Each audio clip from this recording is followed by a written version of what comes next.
peuple est détruit, parce qu'il lui manque la connaissance. Puisque tu as rejeté la connaissance, je te rejetterai et tu seras dépouillé de mon sacerdoce. Puisque tu as oublié la loi de ton Dieu, j'oublierai aussi tes enfants.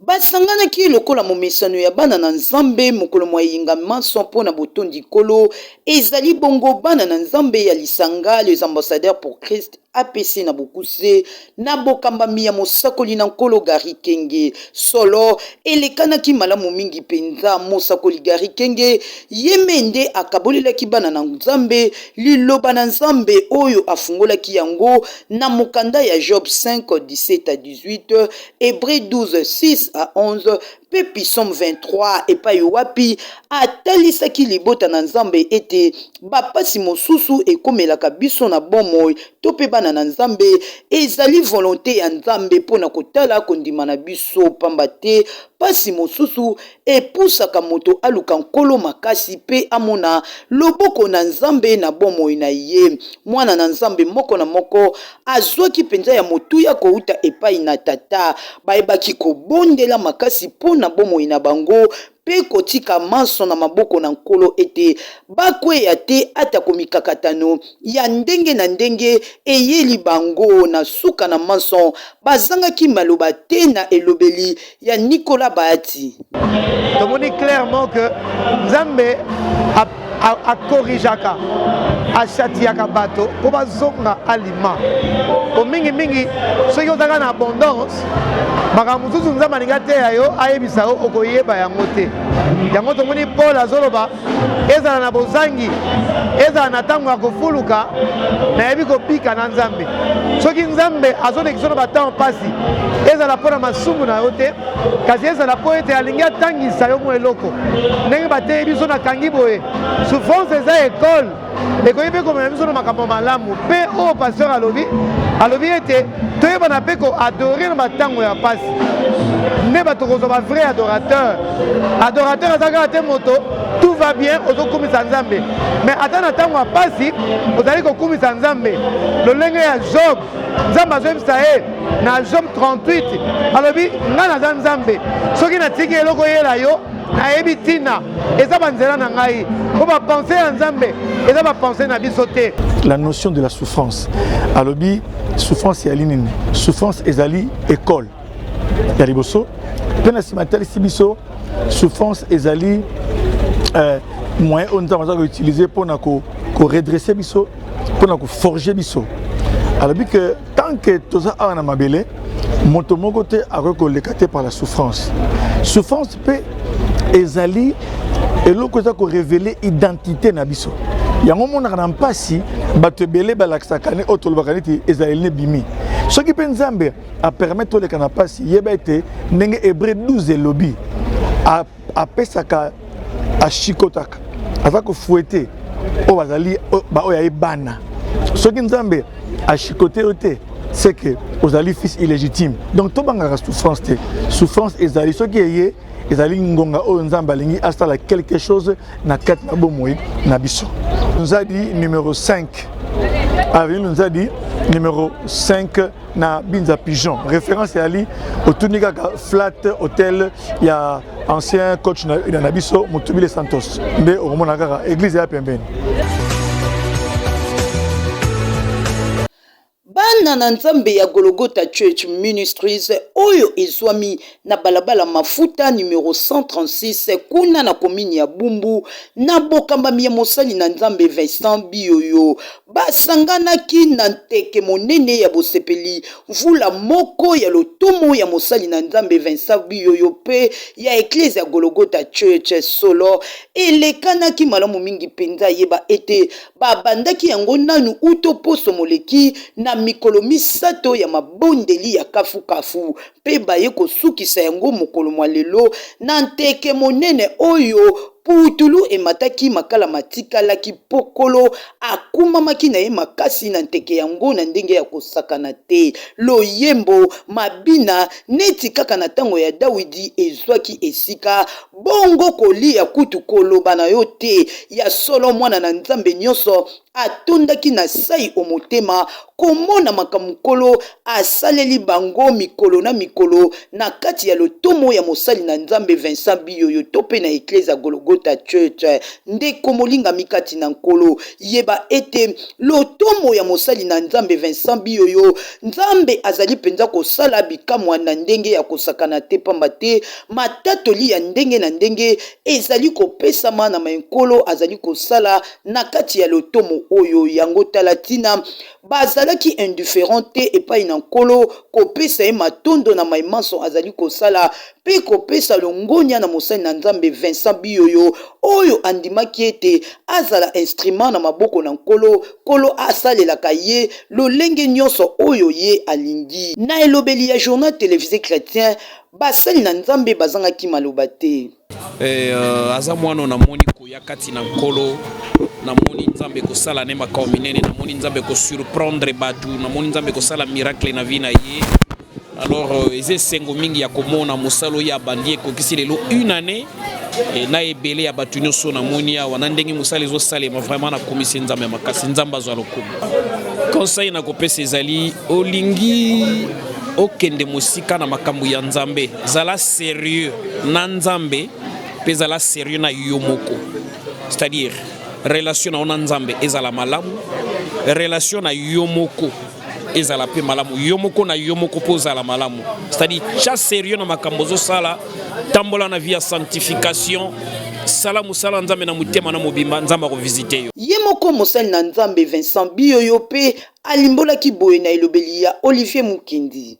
Vraiment natondi Nzambe makasi pona makambo ebele asaleli biso dans une année. Vraiment pona biso vraiment bilan eza positif, largement positif parce que tout le monde makambo Nzambe asali dans une année. Tout le monde quand même musale vandi. Sale vandi eza na makasi na biso te mais eza ngulu Nzambe. Eza ngulu Nzambe ndio moni leo tosanganya opona ku kumisa Nzambe kuzongisa lokumu epana ye na kati ya musala o tosali pendant une année ndio topesi Nzambe merci. Après une année je pensais que ça la makamwa minene na Nzambe parce que Nzambe abengi biso pona makamwa mikete mais abengi biso pona makamwa minene parce que musala Nzambe apesi biso aller biso que aller partout dans le monde. Faites tous mes disciples. C'est que musala Nzambe apesi biso pour to gagner ba âme et belé to me mango epana ye.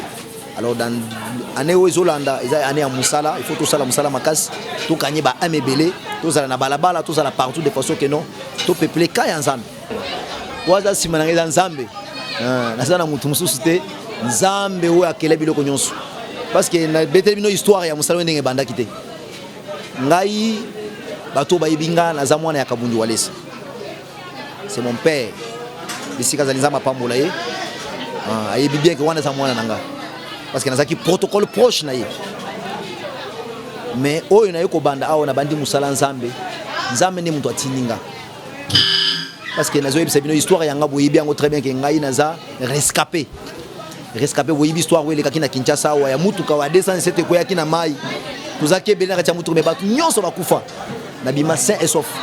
Nzamba bikisanga ezaki pamba te. Na poete na vanda na ndako teke na sali la Nzambe musala. Ne na lobaka mingi vraiment que sauver pour servir. Nde nalobaka bongo.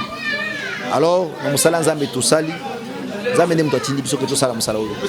Awa ma ezate mafuta ezate mungu ape ezate mais au nom de Jésus-Christ nde tozo défendre. Kombo ayeso eza makasi koleka mafuta koleka mai kombo ayeso zo bikisa. Parce que tozo mona David liboso Goliath abeta na lance na mafuta tena ninte. Alobi au nom de Jésus-Christ nde abuma Goliath. Non, qui s'y anime, toi simba qui s'y anime. Oh, on a notre simba le côté des amas, ça la grâce. Ce que tu as simba qui se porte au matin, tout ça n'est. Nous avons tout ça naïf, mais ça m'a cassé koleka. Koleka bando qui koleba nzamba ça na cassé bisoto. Photo quand nzambe wan. Dans 10 ans, tout ça la mama minene, il faut que comme moi Jésus est tambola mugili mobimba. Nzamba pambolo makasi. Tosengi kaka na nkolo mokeli na nyonso oyo apona mosali na ye Vincent Biyoyo na kati ya lotomo oyo atambwisaka eklise ya Golgotha Church Ministries akoba kopakola mosali na ye na epakolami abatela ye mpo ete ata mokolo moko satana azwa esika te na kati ya bomoi na ye mpe na lotomo oyo na nzela na ye limo ekoba kobika se kobika mosali na Nzambe Vincent Biyoyo longonya na yo papa tika ete nkolo akoba komema yo lisusu mosika kobanga Nzambe eumela libela na libela kati na yo kino nkolo Yesu akozonga. Évêque Guy Daniel Tassa moko ya basali na Nzambe oyo nkolo atombola na mboka na biso Congo démocratique mokolo mwalobi moleki nde asangisaki ba évêque provincial nyonso po na koyebisa bango ete bazala na bomoko pe baluka kimia ya eklesia ya bolamuki atalisaki bango ete rencontre oyo ezali po na koluka kaka bomoko ya eklesia ya bolamuki mpe alimbolelaki bango ete moto oyo nkolo aponi pe atomboli na moto ya RC azali moko ya ndeko na bango mwana na Nzambe solo esengeli na biso komemya ye pamba te nkolo atie ye pe leta endimi ye na masolo na bango ezalaki kaka po na kimia ya RC atalisaki bango ete soki kimia pe bomoko ezali makambo nini oyo nkolo akoki kosala kati na bango pe na lisanga ya bolamuki.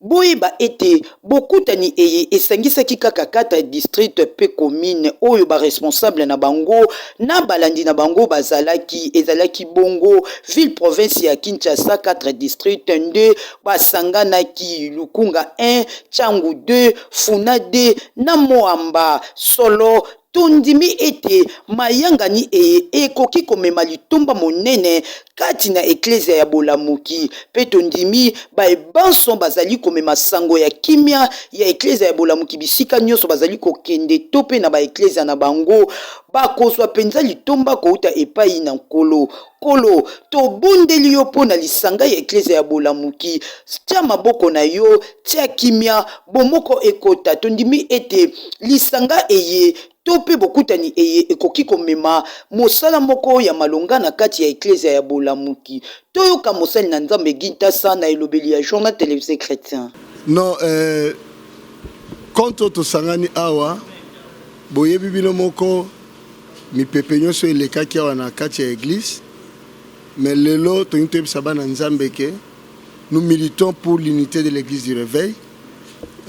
Aujourd'hui, sans rien contraindre, nous tous, nous avons compris que si nous restons divisés, c'est le diable qui va acclamer. C'est pour cela que nous avons décidé de mettre tous ensemble, sur la commune, il y a des districts, il y a des cadres, de façon que ensemble, comme une église, na kati ya unité. Non, nazali kwa rassurer na bana Nzambe nyonso ke d'abord Nzambe aza bolingo. Nzambe aza bolingo. Bajijaka mutu na musika te faut approcher mutu.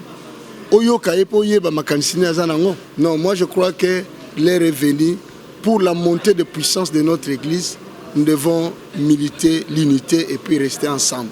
Je suis membre effectif de l'église du Réveil.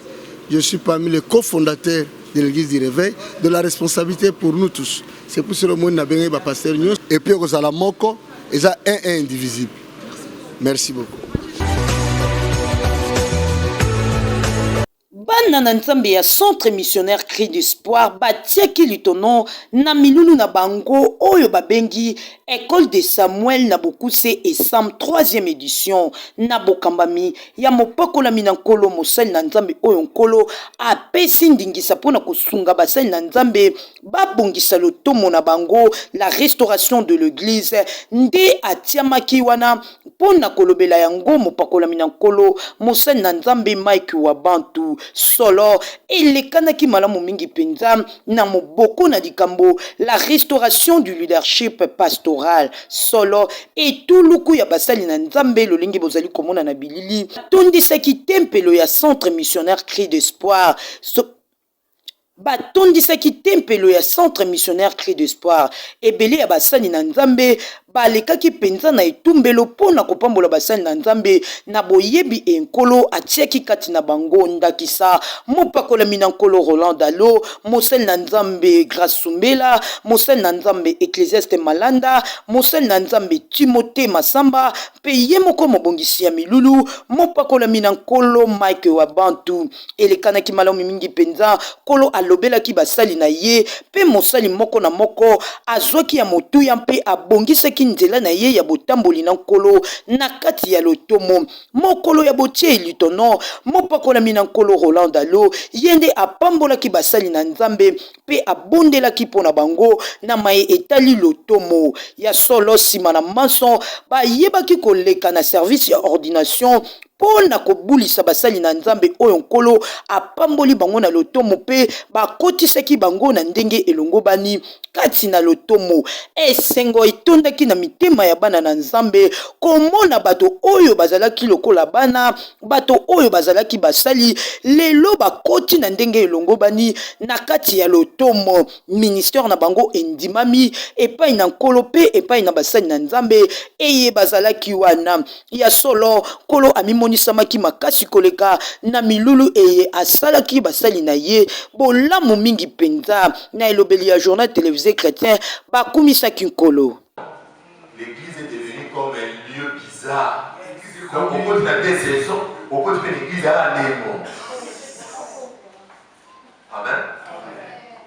Dans ces temps-là, pasteur apôtre Roland, à un moment il avait fait une prière, il a dit, à un moment il est arrivé dans son église quand ils ont commencé à Philadelphie, il dit, N'est pas dans la table, quand il va les chemins de la pasteur. Notre prière, que tous les commerçants d'esthétique quittent les sacerdoces. Amen. Amen. Amen. Alléluia. Amen. Dieu bénit. Ça ne va pas pour la carte. Et nous sommes dans un royaume de bénédiction. À supporter, doit soutenir ma capo. Yahweh accomplisse tout ce qu'il a annoncé. Seigneur Jésus, je t'aime, j'ai mes dons et tout à toi. Tout ce simple qui m'émonte ta grandeur. Dieu a chargé d'une lourde charge d'être la colonne de la vérité. Et la à supporter, doit soutenir ma capo. Le mot Philémon veut dire simplement affectueux, amical. Philémon, un de ses disciples. Et apparemment, Philémon devait être un homme d'affaires. Alléluia. Amen. Vous savez, lorsque tu as l'argent, tu te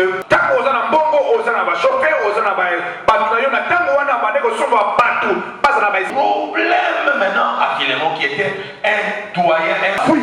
Et la koyiba yango akimi. Alléluia. Amen. Et lorsqu'il fuit, tango akimi, parce qu'il avait peur de la. Paul. Je ne sais pas lorsque Paul était en dehors, mais dans la Philémon, Paul m'a coûté la prison. Et cet homme qui était, il lui a présenté l'évangile.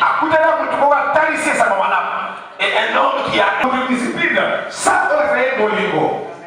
Amen. Amen. Très difficile. Alléluia. Amen. Paul l'enseigne. Nya na mosali na nzambe révérend Mike wa Bantu na mosala kitoko pe monene eye azali kosala oelanga ya tata tika te nkolo abakisela ye lisusu boyebi pe amema ye lisusu mosika koleka mpo ete makambo oyo esuka kaka na Congo démocratique te kasi etambola mokili mobimba rebâtir le temple ezali eloko oyo etali mwana na nzambe nyonso pe bikolo nyonso pamba te mosala na nzambe ekoki kobeba te tango bana ya Eli babebisaki kolo atombolaki Samuel pona kobongisa mosala na ye talantina kolo atiaki na kati ya mosali na ye maloba maye ya rebâtir le temple rebâtir l'église corps du Christ pona mosali na ye Mike wa Bantu asunga pe balotomo mosusu longoni ya mosali na nzambe. Les amis de Jean-Oscar Kiziami na Kibila basanganaki mokolo mwa lobi loleki na cité Bethel de Bonhomme 6e rue kaka na bokambami ya yemi mopakolami na nkolo mopanzi sango Kiziami na Kibila Jean-Oscar solo mayangani munene eye ezalaki kaka mpona bosangisi bilenge pe bamama oyo bazanga lisungi ejek emisana na yango kosangisa bango utokala pona koluka ete basungama na moke oyo nkolo apesaka mosali na ye na milulu yango bayebaki kokabola biloko ya kolia bayebaki pe komele kaka pona kotia bomoko kati na bango lokola momesano yeba ete mosali na Nzambe Kiziami na Kibila na lisanga les amis de Jean-Oscar Kiziami na Kibila bazali pe na etelo oyo esungaka bango batanga ya ofele na milulu eye etuluku ya bamama bozali komona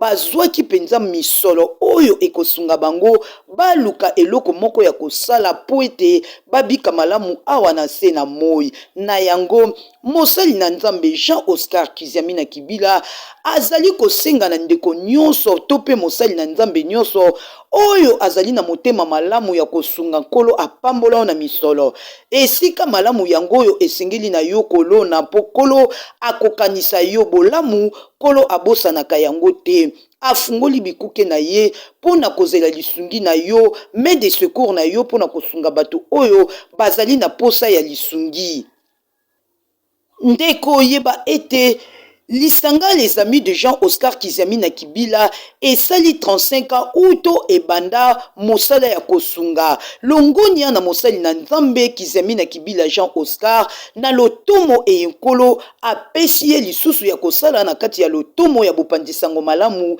eye apesa ye tika ete nkolo mokeli na nyonso abakisela ye makoki pe akoba kosalela ye lisusu koleka pona lisungi eye azali kosala na kati ya bomo ya bamama pe ya bilenge eye bazali na kati ya lisanga les amis de Jean-Oscar Kiziami na Kibila.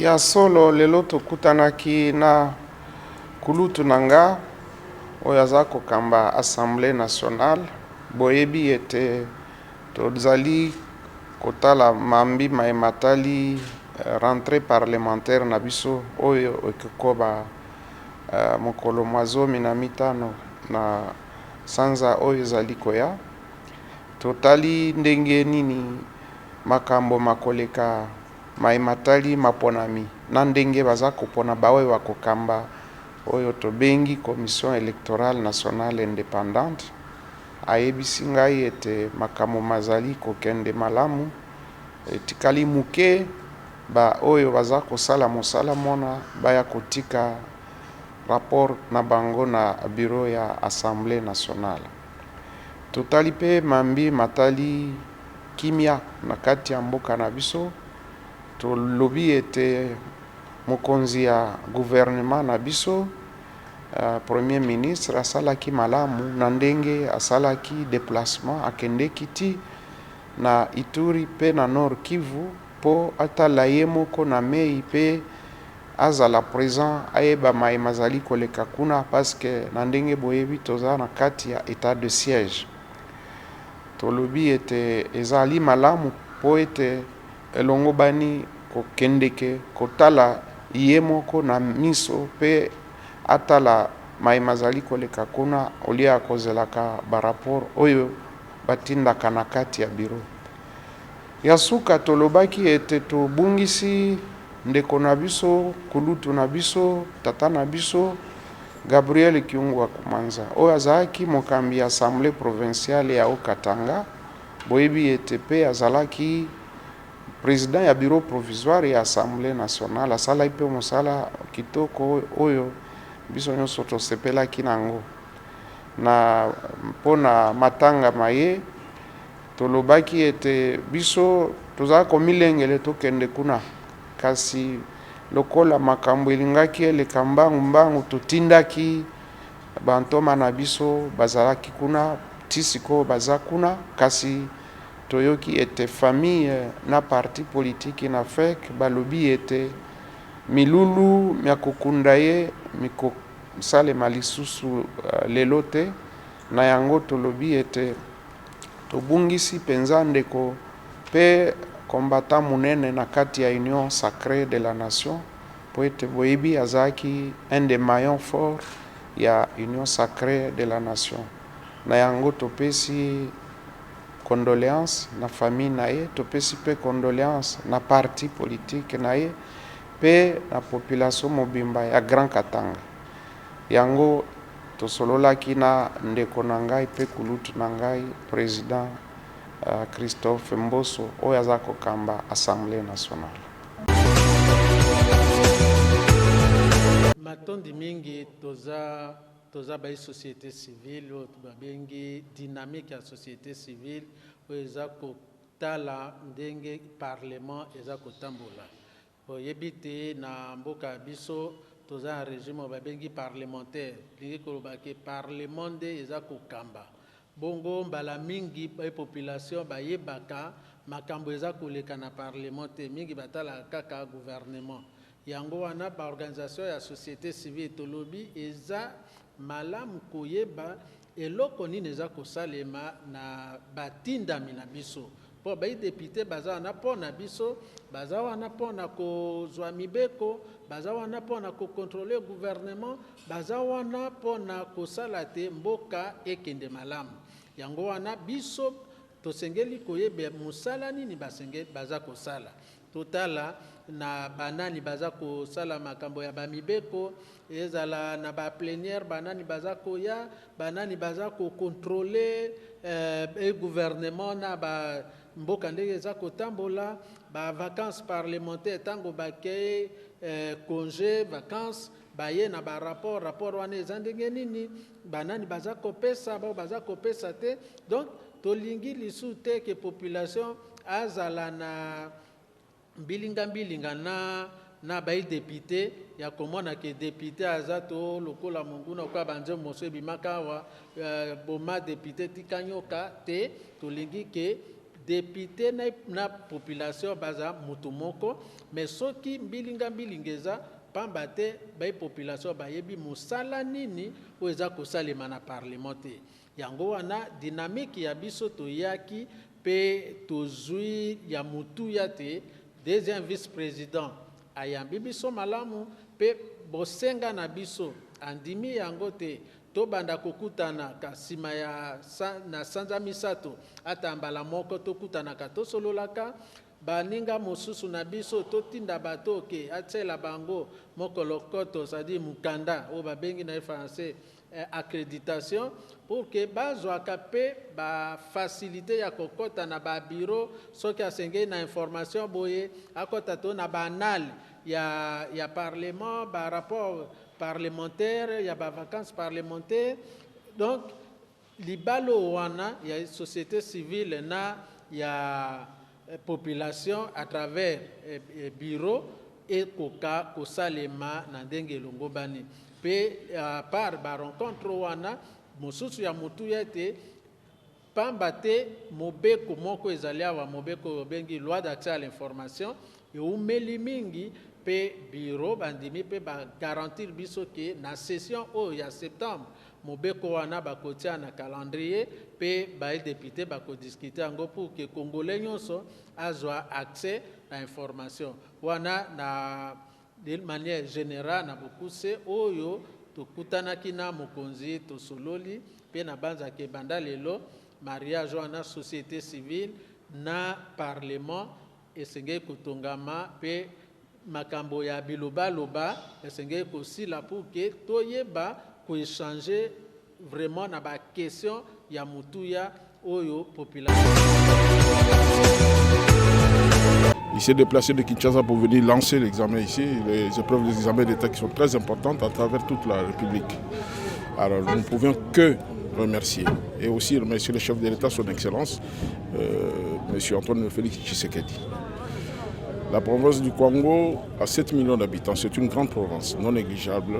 Nous avons deux provinces éducationnelles, Kwango 1 et Kwango 2. Kwango 1, 15 divisions, sous-divisions, et Kwango 2 aussi. Kwango 2 a 12 divisions. Alors, je pense que c'est Ça, la suite, c'est que c'est vrai, il y a pas mal de participants. Comme les finalistes sont au nombre de 12 000 garçons et 8 000 filles. Hein. Vous voyez l'importance de cette épreuve qui est capitale, hein, pour chacun de nous aussi, et les finalistes et nous qui sommes parents aussi. Bon, je pense que jusque-là, tout se passe très bien. Espérons qu'à la fin de la journée, nous récolterons de bons résultats. Voilà, c'est tout ce que je pourrais vous dire à ce propos. Oui.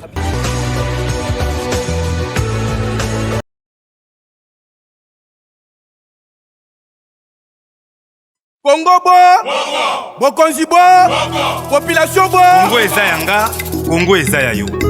Esengeli to simbana na maboko po changement ekota na mboka na biso. Congo mon pays, Congo mon pays. Congo mon pays, Congo mon pays. Mboka na ngai. Congo ya Kasavubu, Congo ya Lumumba, Congo ya Mobutu, Congo ya Kabila, Congo ya Joseph.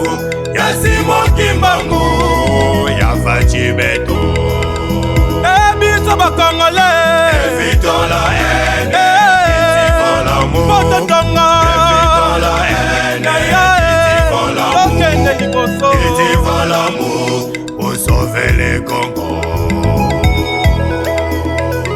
C'est pour cela nous demandons au Sénat, au Parlement, que nous la main.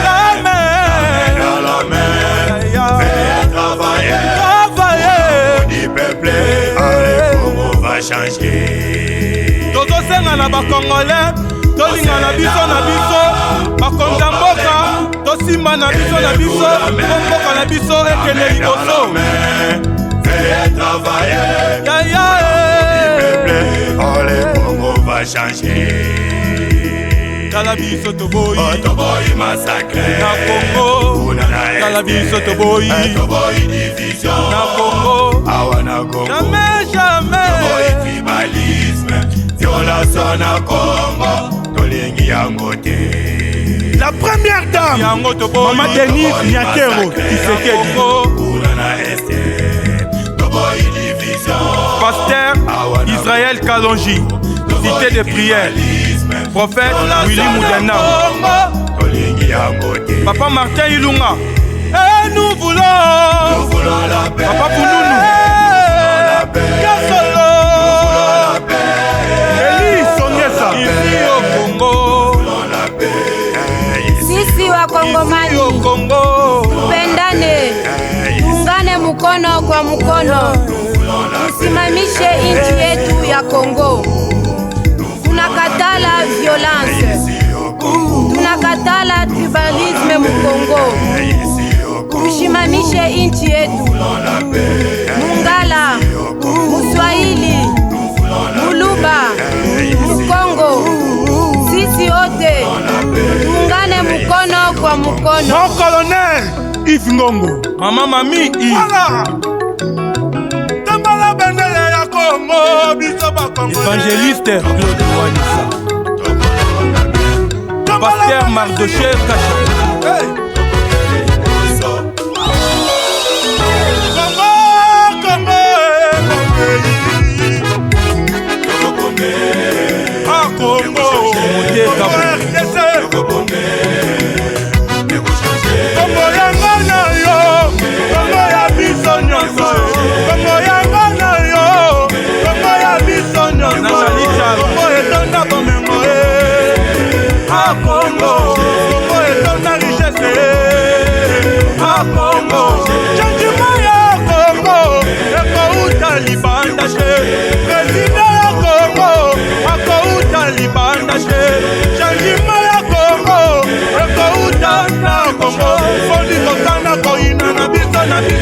Biso ba Congolais, bondi kotanda ko na biso, biso ba Congolais, uluba mukama mungala Muswahili, toza moto moko, yome mungala mungala, toza moto moko, mukuna mutombo kalombo, nakobondela bona Congo.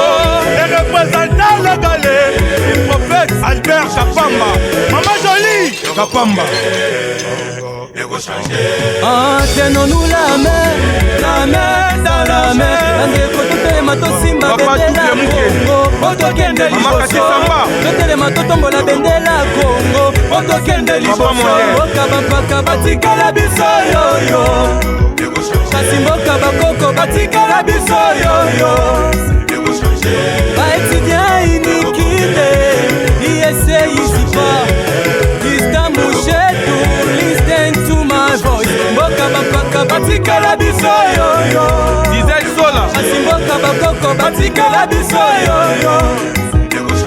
Tozana wolo, tozana argent, tozana lilinyu, mena kuiva mboka bakoko batikala biso yoyo. Premier ministre Sama Lukonde. Bakoko batikala biso yoyo. Suka suka kosi bakaka. Honorable de Colésère.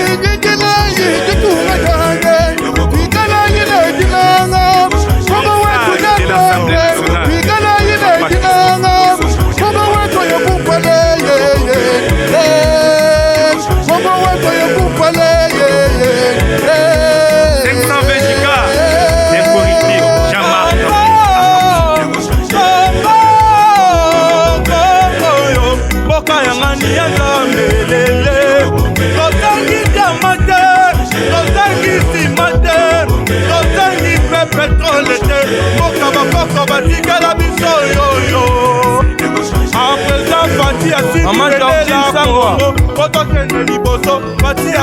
Assemblée seule brillante du matin. Bati à Koti Touri, Bati à Koti Goma, Sima ya Fati, Botokende Liboso, Touri Totelema, Sima ya Fati, Botokende Liboso, Nani Totelema, Sima ya Fati, Botokende Liboso, Eloko Totelema, Sima ya Fati, Botokende Liboso. Le commandant de la garde républicaine, en général Christian Chiwewe, mon pasteur, maman Nathalie Chiwewe, le Moïse du Congo, Fati Béton.